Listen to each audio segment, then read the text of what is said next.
अशोक गहलोत के बेटे वैभव गहलोत को लेकर के लगातार राजनीतिक गलियारों में कई बातें होती हैं।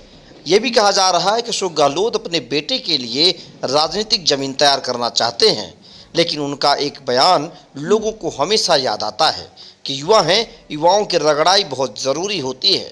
ऐसे में 42 साल के हो चुके वैभव गहलोत के पास अभी भी न तो विधानसभा न ही लोकसभा की कोई सदस्यता है। फिलहाल उन्होंने जोधपुर से जब चुनाव लड़ा था तो उन्हें बुरी तरह हार हुई थी और कहा जा रहा है कि क्या पायलट के मुकाबले गहलोत के बेटे छोटे गहलोत अर्थात वैभव गहलोत कोई टक्कर देने की स्थिति में बन पा रहे हैं।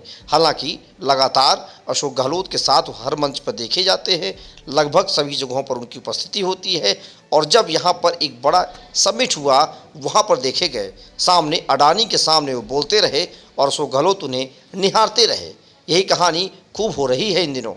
कहा जा रहा है कि अशोक गहलोत के बेटे वैभव गहलोत राजनीति में सचिन पायलट को कहां टक्कर दे पाएंगे, कितनी बातें साफ हो पाएंगी। लेकिन एक बात यह भी कहा जा रहा है कि जैसे अशोक गहलोत लगातार सचिन पायलट और तमाम युवा नेताओं पर आरोप लगाते फिरते हैं कि इस तरीके से चुनाव नहीं होगा बल्कि रगड़ाई ज़रूरी है, ऐसे में कहा जा रहा है कि वैभव गहलोत जो 42 साल के हैं वो भी लोकसभा का चुनाव लड़ लिए हैं, आरसीए के चेयरमैन हैं और अशोक गहलोत उन्हें खुद कई बार लिखते हैं कि श्री वैभव गहलोत आरसीए के चेयरमैन से मुलाकात हुई, तो कहीं न कहीं वो भी अपने बेटे को ही प्रमोट कर रहे हैं, ऐसा लोगों का कहना है और एक परसेप्शन भी बनता चला जा रहा है।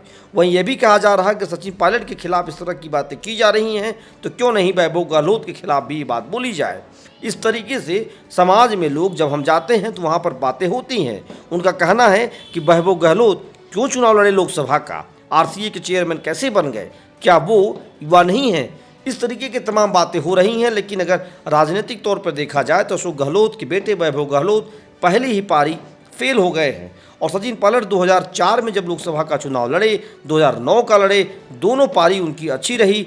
2014 का अजमेर का चुनाव छोड़ दिया जाए तो पायलट ने 4 चुनाव में से 1 चुनाव हारे हैं और 3 चुनाव जीते हैं और वैभव गहलोत अपने बाप की सीट भी नहीं बचा पाए। ऐसे में कहा जा रहा है कि वैभव कितना सफल हो पाएंगे यह देखने वाली बात होगी। लेकिन क्या छोटे गहलोत सचिन को टक्कर दे पाएंगे, ये तो जनता बता रही है कि नहीं, मुश्किल हो रहा है। लेकिन फिलहाल ये बात सामने आ रही है और कहा जा रहा है कि गहलोत कहीं न कहीं चाहते हैं कि वैभव गहलोत राजनीति में एक मजबूत स्थिति में आए, लेकिन ऐसी पृष्ठभूमि फिलहाल अभी बनती हुई दिखाई नहीं दे रही है। आप देख रहे हैं पोल टॉक। धन्यवाद।